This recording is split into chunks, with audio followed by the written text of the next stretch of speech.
enjoy yourself. Nurture yourself. Take long baths. Take milk baths. Get lotion that smell good. Get cologne. Get perfume. Get comfortable in your skin, because it's one set of skin. But dwell with yourself. Nurture yourself with those same unconditional eyes that a child is capable of giving a mother or a father, and a mother or father is capable of giving them.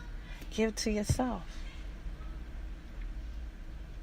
And so with obesity, it's a difference between being born a certain weight and through hereditary you be a certain weight and literally obesity.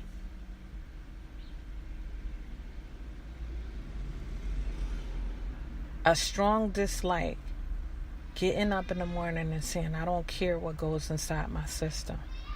I don't care how it affects my body. I don't care that it produces pimples or it stretches my skin to the point that I start getting different diseases, diabetes, high blood pressure. A strong dislike for self, and find a root of that.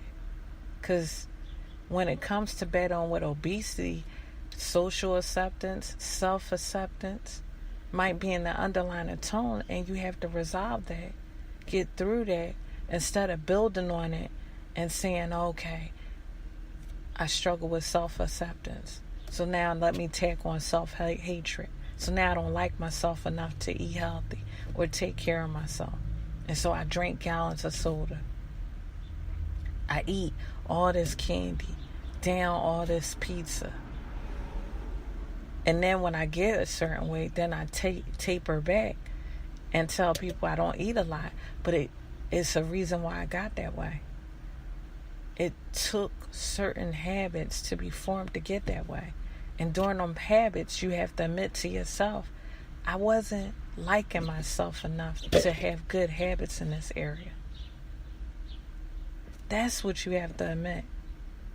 And then you have to find out why you wasn't liking yourself enough to form bad habits.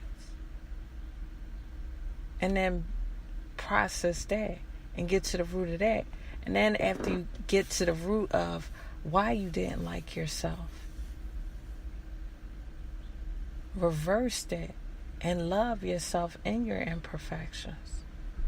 Yes, this is going on, but I still love me. Yes, this is going on, but I'm still me. Does change have to occur with anything that you wasn't liking with yourself? Sure. But whether change occurs or not, find a root and love yourself underneath that, because the strong dislike that you're forming against yourself is killing you. It's killing your existence.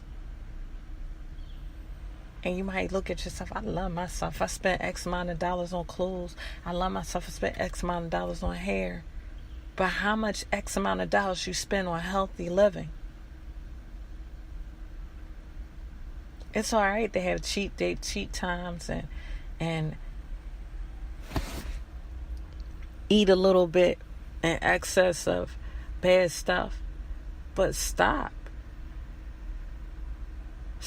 Just a confession with me. I was ripping and running last week so much I ate all this fast food. And then I started looking at myself like, why am I doing it? Oh, because I'm in a rush. But because you're in a rush, you dismantle the love that you have for yourself and stop tending to yourself. You stop tending to yourself. Where did you get that from? Tend to yourself or sacrifice. Sacrifice till you drive up to a healthy spot. Or you run in the supermarket and make do and put some things together that make a healthy meal. Sacrifice until. Don't look at it, okay, well, fast food, because it's there, I went. That's just like saying, because a whore is standing on the corner and I have these sexual desires because she there, I go to her. No. You need to even be picky when it comes to your food and your intake in your food. And that does equate to self-love. Self-hatred is not giving a flying fluke what you put in your system. And because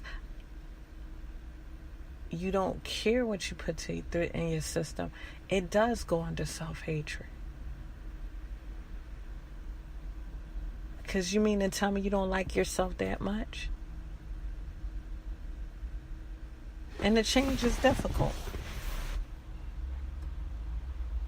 Choosing to go to the gym, choosing to eat healthy, choosing to not snack or eat after a certain time. It's difficult. But you got to turn and say, I love myself. And difficult does not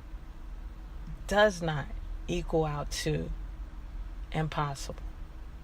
And that's what we had to program our mind. Difficult does not equal out to impossible. Those that are struggling with anorexia, it is okay to be imperfect. I don't care what type of images are being displayed in magazines and TV. You know, you can Photoshop a whole commercial. So you're looking at a commercial of a girl that's shaped a certain way. They could Photoshop that whole commercial to the point that girl in real life might be a totally different size.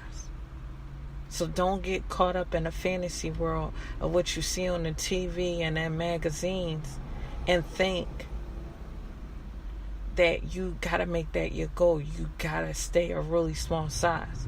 Because then you'll focus on it so much that you'll go beyond that size and lower. So now it's not even about the size. It's about abhorring food. But your body needs food. Your body needs food and wants food. It's a source of nourishment.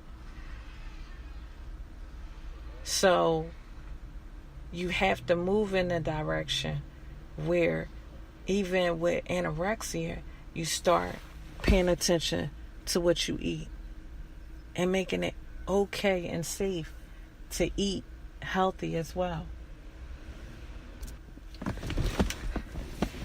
So even when it comes to anorexia and you see yourself going that route, there is a moment of change. But that change goes deeper than just actions. You have to find out underlining reason to why you have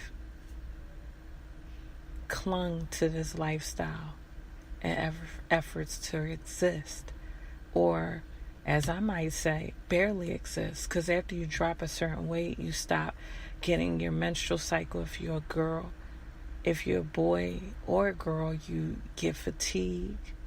There's so many things under that show and help you identify with the fact that it's not normal. And so with the self-hatred of looking at yourself in the mirror so hard that you have to go and dive into a healthy lifestyle, it's dangerous. Dangerous.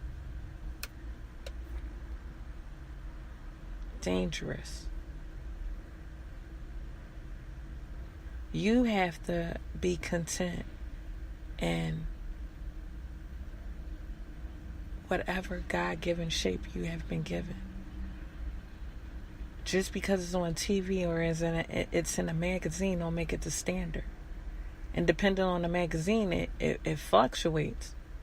You have full-figured magazines now, full-figured videos, full-figured movies with full-figured women.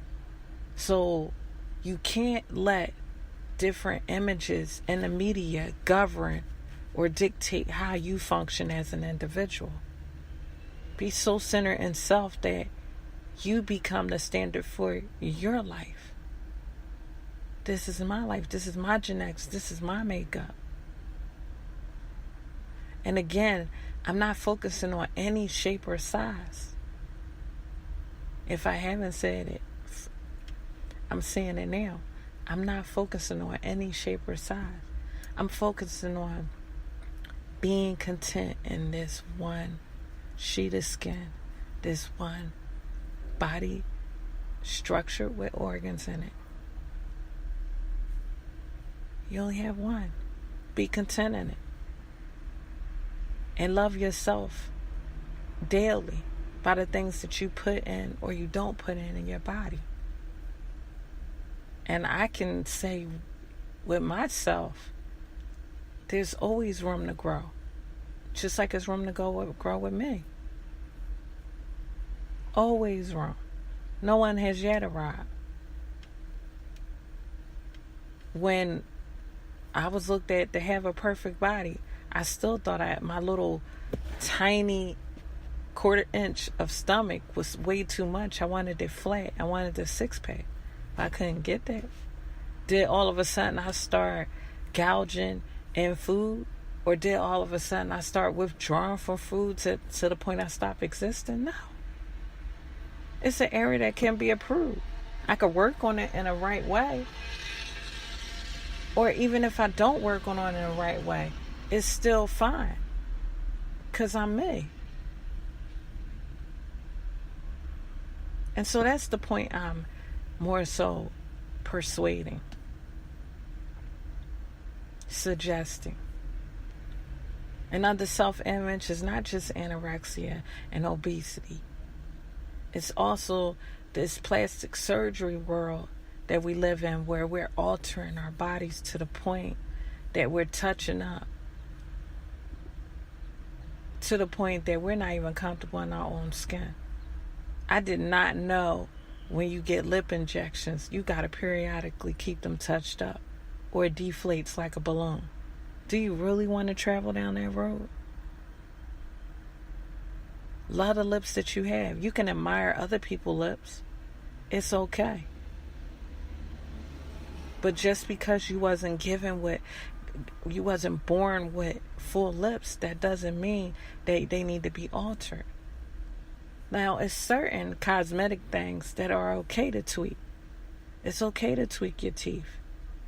It's okay to tweak your stomach if you want to. However, the butt injection world that the media and people in general and society have dived into, they have dived into it in such an excess that it has cost some people lives, and it's on the brink of costing other people lives. And it almost looks awkward because you blow it up to a certain size that doesn't even match or accent the rest of your body. It's okay to get breast implants, but when it gets to a point that is making you at risk for your existence and it's costing you your life, then you need to examine yourself. And let me state that I am a neutral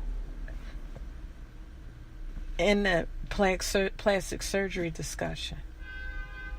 In some cases, it is necessary just to affirm to a woman that has went through cancer treatment and has both breasts removed, and she just want implants to make herself feel more affirmed as a woman. That's okay.